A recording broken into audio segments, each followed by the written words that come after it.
Selamat pagi. Selamat pagi, Bu.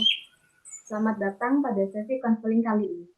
Sebelumnya, perkenalkan, saya Swistri Manik Ambaruknya Yunawang. Saya merupakan seorang mahasiswa semester 3 dari Universitas Pendidikan Ganesha yang akan menjadi konselor yang bertugas pada sesi konseling kali ini. Terima kasih, Bu. Jadi, sebelumnya kita memulai proses konseling pada hari ini, kita awali dengan perkenalan terlebih dahulu. Siapa nama kamu? Nama saya Lia. Saya merupakan siswa kelas 10 dari IPS 1, Bu. Sebelumnya, apakah kamu sudah mengikuti layanan konseling? Belum. Ini yang pertama kali saya mengikuti layanan bimbingan dan konseling. Baik, di sebuah sesi layanan konseling terdapat beberapa asas yang berlaku agar berjalannya sesi konseling dapat efektif. Salah satunya adalah asas-asas kerahasiaan, yang mana dalam asas ini ketika Lia bercerita mengenai perasaan yang Lia alami dalam sesi konseling ini, kami selaku konselor tidak akan menyebarkan kepada orang lain. Kemudian untuk asas yang kedua adalah asas keterbukaan, yang mana selama sesi konseling berlangsung, Lia harus terbuka tentang apa yang Lia rasakan dan menyampaikan tentang apa yang sebenarnya permasalahan yang Lia alami dengan nyaman tanpa ada suatu paksaan dari pihak manapun, sehingga di dalam konseling ini kita akan saling terbuka dan percaya untuk bisa membangun hubungan agar proses konseling pada hari ini dapat berjalan dengan baik. Kemudian satu sesi sebuah proses konseling itu berdurasikan 30 sampai 45 menit. Baik, Bu. Oke, baik Lia. Kita mulai saja sesi kita pada hari ini. Bagaimana keadaan kamu hari ini? Apa kamu menjalani hari dengan baik? Wah, tidak, Bu. Hari ini saya awali dengan sangat buruk. Saya merasa akhir-akhir ini menjadi gampang marah dan sangat tertekan. Banyak yang harus saya kerjakan dalam waktu yang bersamaan, sehingga saya merasa kewalahan dan jadi sulit untuk membagi waktu. Saya merasa saya semakin menjadi kacau dan tidak beraturan. Pikiran saya sampai-sampai saya sulit dalam mengendalikan emosi saya.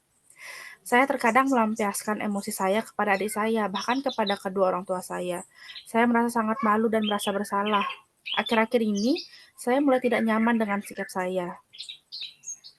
Baik Lia, sebelumnya saya bertanya, jika dari skala 1 sampai 10, di angka keberapa tingkat stres yang dialami Lia hari ini? Mungkin 7, Bu. Lia mengatakan bahwa tingkat kesetresan yang dialami Lia kini menjadi sulit dan dalam mengendalikan emosi ya.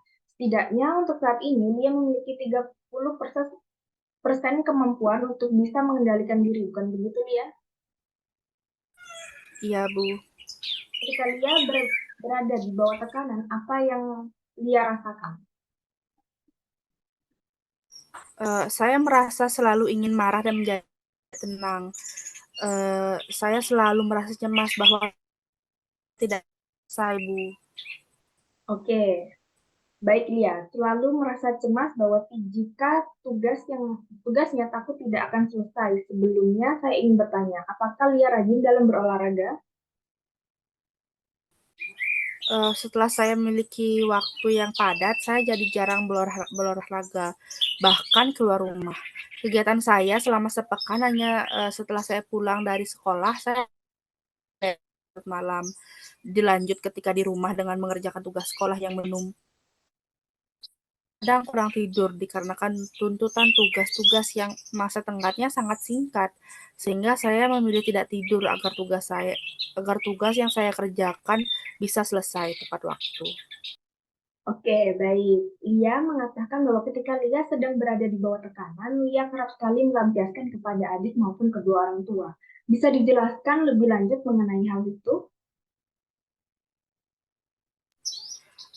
Iya, Bu, saya rasa ketika saya sedang melakukan tugas-tugas saya menganggap bahwa mereka ini mengganggu, terutama adik saya yang selalu menangis dan selalu minta diperhatikan dan diajak bermain, sehingga hal itu menghambat saya dalam mengerjakan tugas-tugas saya, sehingga saya berbicara dengan suara yang tinggi. Tampaknya dengan kondisi Lia, dengan tingkat tekanan yang Lia alami sekarang, Lia sudah sulit dalam mengendalikan diri. Mungkin Mungkin di kegiatan Lia yang padat ini, Lia masih bisa untuk meluangkan waktunya sebentar untuk bermeditasi atau mengimplikasikan sebuah teknik pernafasan. Tidak perlu memakan waktu yang lama dalam melakukan hal ini, cukup membutuhkan waktu 5-10 menit dengan menghirup napas melalui hidung, kemudian buang dari mulut. Hindari menahan napas ketika melakukan kegiatan ini. Gunakan pernapasan perut. Lakukan kegiatan ini ketika dirasa Lia sedang mengalami berada di bawah tekanan. Dengan begitu, secara perlahan kegiatan ini akan membantu dia menjadi lebih tenang dan sedikit demi sedikit dapat mengontrol emosi dia. Baik Bu, akan saya coba meluangkan waktu saya sebentar dan melakukan teknik pernapasan ketika saya berada di bawah tekanan. Terima kasih.